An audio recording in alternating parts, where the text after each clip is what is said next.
What is up, everybody? It has been a while since I made a video.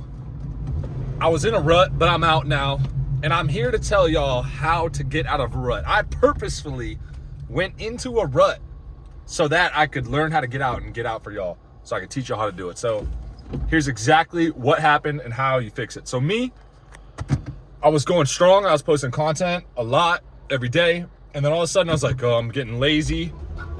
I was alone. I didn't have a lot of human interaction for like two weeks because of my job. I'm kind of isolated, and then I go to the gym kind of isolated, and then I don't really do too much out of that because I'm just working. I'm in the season of work right now. So I purposely was in a rut, right? Because as humans, you need human interaction. I asked ChatGPT, I said, if I was the last human on Earth, how long would I live for and why? And it said I would live for probably like a month or two, but I would go delusional after the first week because of no human interaction.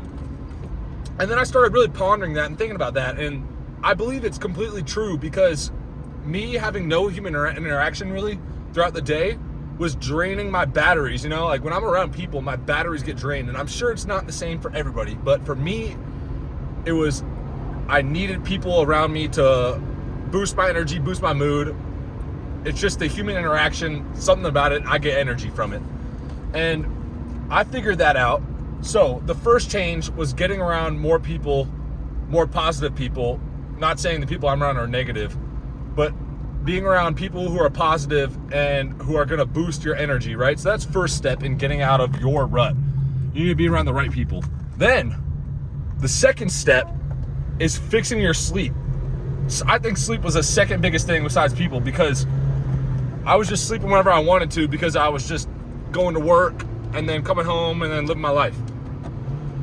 And I didn't really need too much sleep because I could function without it. But when I wasn't getting an optimal amount of sleep on the same exact schedule every night, my hormones were all haywire. And the way I could tell is because of my mood.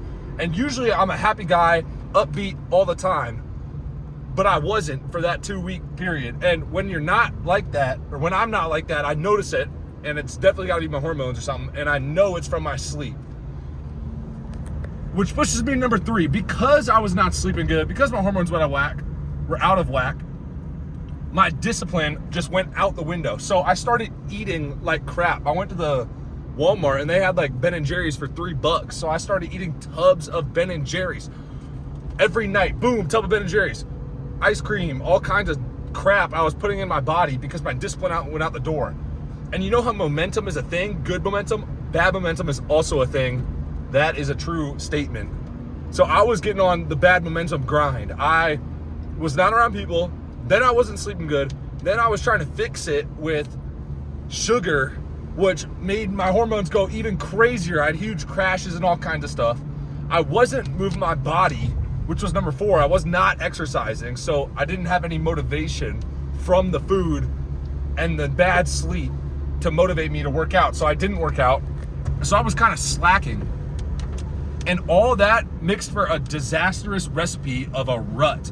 And then I was unmotivated to do anything, and I was stuck in the same cycle. But the way to get out of that cycle is to just reverse engineer it. Whatever is keeping you down, you just make your biggest weakness your strength. So what did I do?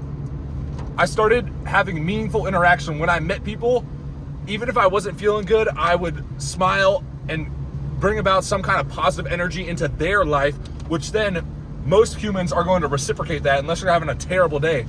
And these people started reciprocating that amazing energy back into my life, which started boosting my mood. Number 2, I got on my sleep schedule. All it takes is one night to fix your sleep schedule, because you just do it over and over again, and then you start to feel good, and then positive momentum kicks in. But all it took was one night. I went to bed at 9, I think it was that night, and then I woke up at like 5. 8 hours, boom. Then I did it the next day. Then I did it the next day, and I did it last night. And I already feel great. Right? So now you fixed your human interaction, you fixed your sleep, and now you're on the roll and you don't want to stop. Why would you kill your gains? Why would you kill your momentum, you know, if you're already on a roll?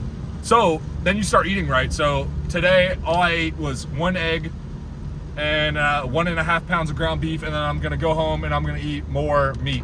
And that's gonna be all of my calories for the day. But for the past few days, I was eating like the same thing. So all it took was one day of eating right. You just wake up, decide you're gonna eat right. And when you have that impulse to eat something else, you just don't do it. That's literally that simple. You just don't do it. Do what you know is right. And if you start small and then keep adding, momentum kicks in and it starts compounding. So number 4, now that I'm doing all that stuff, where am I going right now? The gym, because I'm already on a roll and I might as well. When you're already winning and you have the decision to win more or just lay back, you might as well go win more, because why not? It's that easy. I mean, doing the actual work might not be easy. Lifting these weights is not gonna be easy, but it's that easy for my mind to take me to the spot and get there and do it because I'm already on the momentum. When you're laying in bed, eating Ben and Jerry's, you haven't slept in days, are you ever gonna have the mindset of, why not? Why won't I? Let's just go to the gym. No, you will not. You're not gonna have that energy, momentum, drive. You're not gonna have any of that to get to the gym because you're in a negative momentum. So you have to turn momentum into positivity. You need a positive momentum to boost you forward. And when you start getting those small wins, they stack up, they turn into big wins, and then you just keep going, because why wouldn't I? Why wouldn't I go to the gym today? Why wouldn't I eat healthy another day? I feel better today. I have all this energy today. I'm awake all day. I was doing push-ups in the office when I got a little tired. I was reading books today. I was listening to good frequency music on the way to work, good house music, no swear words, no bad messages. We're not talking about drugs and alcohol and stuff. We're talking about good things. Well, they weren't talking about anything. It's just beats, but it boosted my frequency, and I was able to bring some joy to some other people's lives today by just having meaningful conversation with them. And you guys can do this too. Whatever rut you're in, just reverse engineer it, and then start small, start stacking those small wins, get bigger and bigger and bigger, and then all of a sudden you have these huge wins, big compound interest, and you're gonna feel amazing, and you're gonna be out of that rut, and you're gonna have positive momentum, and then you're gonna keep going, because why would you not keep going if you're already winning? No winner just stops, right? When the winner gets to the top of the mountain, they look for the next mountain, but when the loser doesn't get off his ass, he still doesn't get off his ass. You just stay where you are. So you might as well keep going when you're winning. So get in the winning mindset, reverse your momentum to positivity, and you guys are gonna start winning. Have a great day.